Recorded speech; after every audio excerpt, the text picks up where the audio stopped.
이 생각하셔야 된다는 거예요. 하나님을 전제로 하여서, 그리고 결국 내가 상대하고 있는 대상이 누군가 하는 점들에 대한 철저한 점검을 해야죠. 그것을 훈련하는 것이 바로 가정이고 교회입니다. 다음으로 욥의 고민거리는 이겁니다. 결국은 물질 문제예요. 세상의 모든 다툼의 근원에는요, 이 한정된 재화가 문제입니다. 그 억만금 땅 파면 금 나오면 얼마나 좋겠어요. 오기만 하면 캐나다 시민이면 얼마나 좋겠어요. 가기만 하면 미국 시민이면 얼마나 좋겠어요. 그게 제대로 안 된다는 것이죠. 더구나 사람들은요, 이 물성의 관계에서는 결과로 판단합니다. 내가 얼만큼 어디서 출발했고 어떤 과정을 거쳐서 여기까지 어떻게 왔는지 그거는 그냥 다 무시하고, 그래서 어떻게 됐는데 벌었어 못 벌었어, 땄어 못 땄어, 이 얘기만 하고 있다는 거죠. 친구들이 바로 이 물성을 가지고 욥을 비판하는 겁니다. 봐라, 네 꼴을 보니 네가 죄를 지었다, 회개해라. 처음에는 좋은 말로 회개해라. 나중에는 너 회개하면 죽는다. 우리는 너하고 상종도 못할 사람들이다 라고까지 간 것이죠. 철저하게 물성입니다. 하지만 이 세상에서 왜 아직도 여적 교회가 존재합니까? 바로 영성 때문에 그렇습니다. 세상 사람들이, 아니 우리들이, 여러분들이 왜 이 좋은 날 여기에 나와 앉아 계십니까? 바로 이 영성 때문에 그렇습니다. 교회는 그것을 지지하고 그것을 지시해 줄 곳입니다. 문제는 교회 역시 세상에 있기 때문에 이 물성에서 벗어날 수가 없다는 데 있어요. 하물며 한 개인이겠습니까? 거기에 우리의 고민거리가 있다는 겁니다. 그랬을 때 세상과는 달리 이 물질적인 요소를 좀 줄이고 보이지 아니하시는 영적인 요소를 더 높이 올리면서 능력을 발휘. 이것을 어떻게 잘 밸런스를 맞춰갈까 하는데, 오늘 이 21세기를 사는 그리스도인들과 또 그리스도인들의 교회에 고민이 있다는 것이지. 어떻게 서로서로 견제해 줄까? 그런 의미에서 어느 누구도 100% 신령한 사람 없습니다. 어느 누구도 100% 성물인 사람 없습니다. 다 중간중간에 정도차가 있는데요. 중요한 사실은 우리의 고민거리는 어디에 있어야 되느냐 하면 이 모두가 관계에 있다는 것이에요. 교회 아니니까 이렇게 예를 들어보지요. 목사가 아무리 펄펄 뛰면서 영적인 것을 강조해도 장로님들은 밑에서 바지끝 내리면서, 그렇게 하면 안 된다고. 지금 시대가 어떤 세상인데 펄펄 뛰기만 하냐고. 그렇게 해주셔야 됩니다. 권사님들이 그냥 보따리 싸들고 기도하러 가자 산에, 그렇다면은 집사님들이 그거 안 된다, 와서 돈 벌어야 된다, 그렇게 해줘야 됩니다.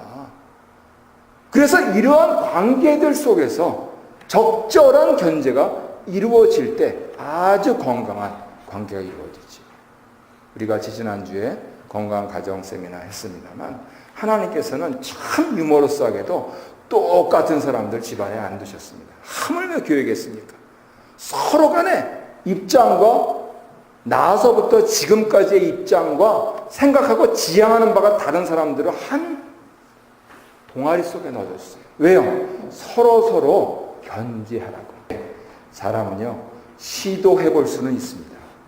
하지만 어느 누구도 약속할 수 없습니다. 심지어는 미국 대통령도 못합니다. 해보겠다고 말할 수는 있습니다. 하지만 반드시 하겠다는 약속을 못한다는 것이죠. 바로 이 부분에 대한 이 균형이 이루어져야 되는 겁니다.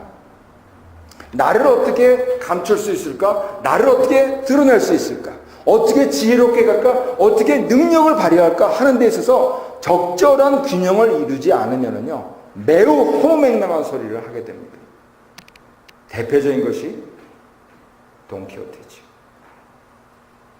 그래서 오늘날 세상 사람들이, 예수 믿는 사람들이 무슨 예수가 다시 온다느니, 세상이 망한다느니 라고 하는 일들을 돈키호테적인 발상이라고 부릅니다. 그것이 틀린 얘기입니까? 맞는 얘기죠. 그렇다면 왜 사람들은 그렇게 잘못 여깁니까? 바로 이 믿는 사람들의 균형이 안 맞아서 그렇다. 여기에 욥의 고민거리가 있다는 겁니다. 많은 일 하고 싶습니다. 선교도 하고 싶고 구제도 하고 싶습니다. 돈이 없는 거리요. 사람이 없는 거리요. 가서 좋은 일 좀 합시다. 그러면 한 사람 두 사람 나오는 거리요. 아니 성경 공부 좀 합시다. 그래도 우리 교회는 참 감사해요. 10분 15분 나오시니까. 여기에 고민이 있다는 것이죠. 그렇다면 왜 이렇게 장황설을 늘어놓으면서 지혜의 묘수를 얘기할 듯 끌어왔느냐? 하나님께서는 그 부분들을 성경을 통하여서 어떻게 이해하면 좋을지, 그리고 가볍게는 오는 일주일의 삶에서 내가 어떻게 살면 좋을지, 넓게는 2014년, 아니 10년, 아니 100년을 생각하면서 어떻게 살면 좋을지에 대해서 말씀하시고 있다고 여겨지기 때문입니다. 그래서 제목을 이렇게 붙여보았습니다. 시도된 증거와 실천된 약속. 사람은 누구나 진선미를 추구합니다. 세상에 바뀌지 않는 것 세 가지가 있습니다. 원리 안 바뀝니다. 내가 매 순간 선택해야 한다는 사실 안 바뀝니다. 그리고 나 자신이 변하고 있다는 사실 안 바뀝니다. 그렇죠? 그래서 원리적인 측면은 진이요. 내가 항상 좋게 살고 싶잖아요. 선이요. 그러나 미스 코리아도 세월 지나면은 추해집니다. 항상 변하고 있다는 이 미. 그 부분들에 대한 이 추구를 하는 사람들 사이에서, 아니 이 세상에게 하나님께서는 영적으로 도덕적으로 순종하고 헌신하는 것만이 대안이다라고 말씀을 하시고 있는 것입니다. 그리고 그 가장 꼭대기에 십자가를 우뚝 세워놓으신 것이죠. 먼저 구약 긴 역사 속에서 많은 사람들이 증거를 받았습니다. 왜요? 그 십자가에 대한 약속을 향하여서 차근차근 올라가는 길이었기 때문입니다. 하지만 그분들은 믿음으로 행하는 사람이었어요. 하지만 그분들은 초림하신 주님을 만나지 못해서 증거만을 붙잡은 사람들이었습니다.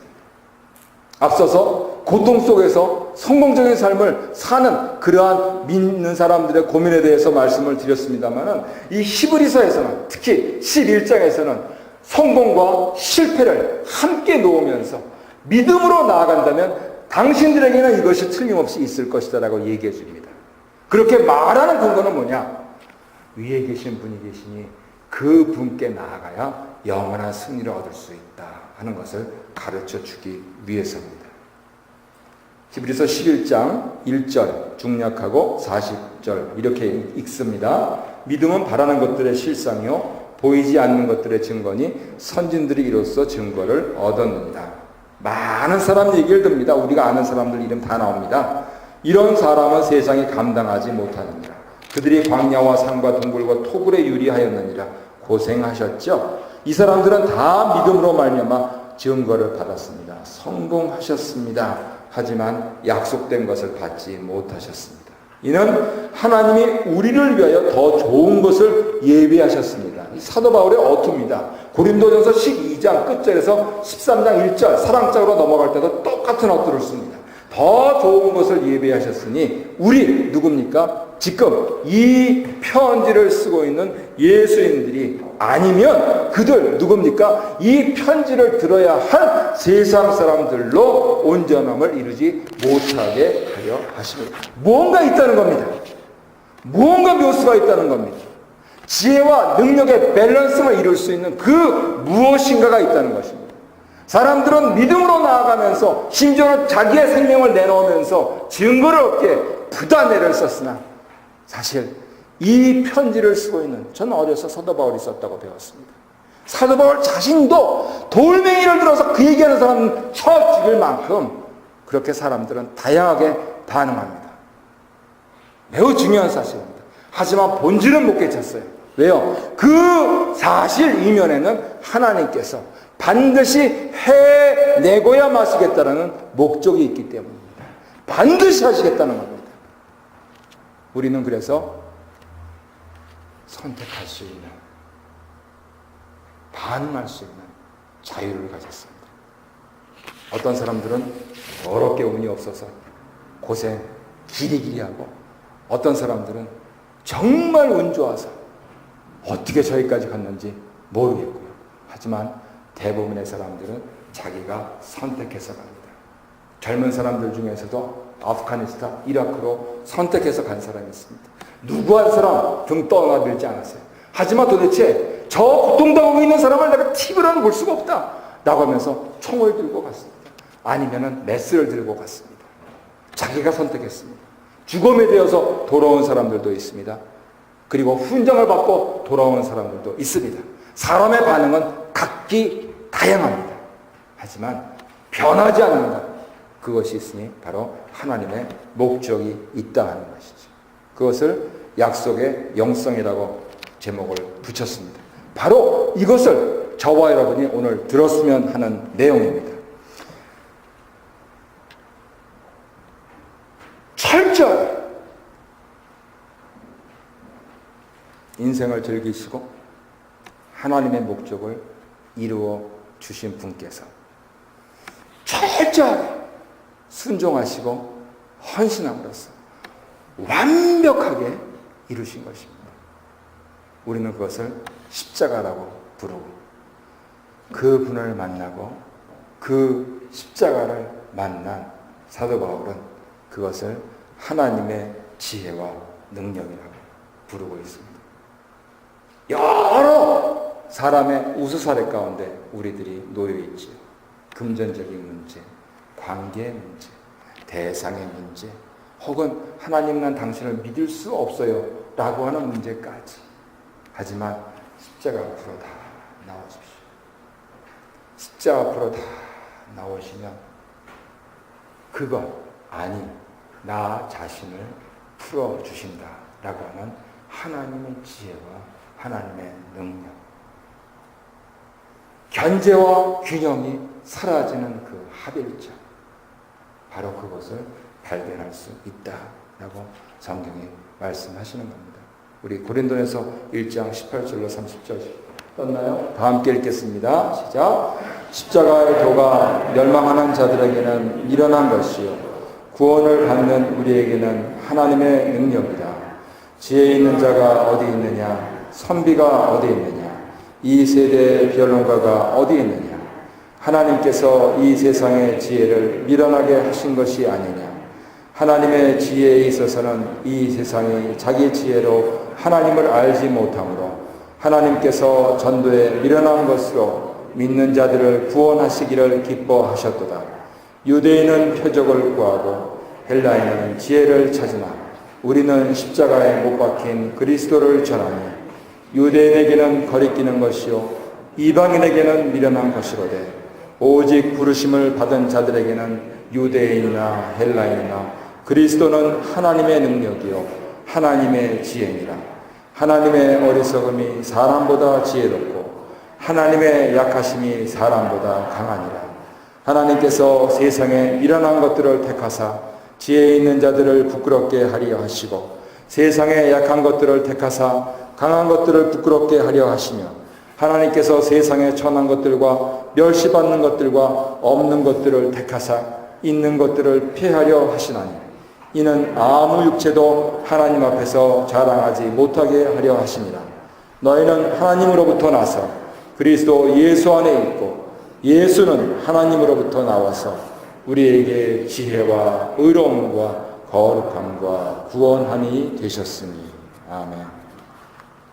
예수의 제자로서 지금 교황님이 한국을 방문하고 계십니다. 역대 어느 분보다도 더 겸손하고 싶어하고 더 약한 사람들 편에 있고 싶어하고, 물론 좋은 거 드시겠지. 입으신 거 아주 휘황찬란한 것들입니다. 하지만 그 마음속에 예수의 이 십자가의 진리가 무엇인가 라고 하는 것을 추구하기 때문에 기독교인이든 불교인이든 이슬람교인이든 그분을 칭찬합니다. 우리는 그렇게 뉴스에 날 사람들은 아니지만 내가 알고 있는 사람들, 우리 가정 식구,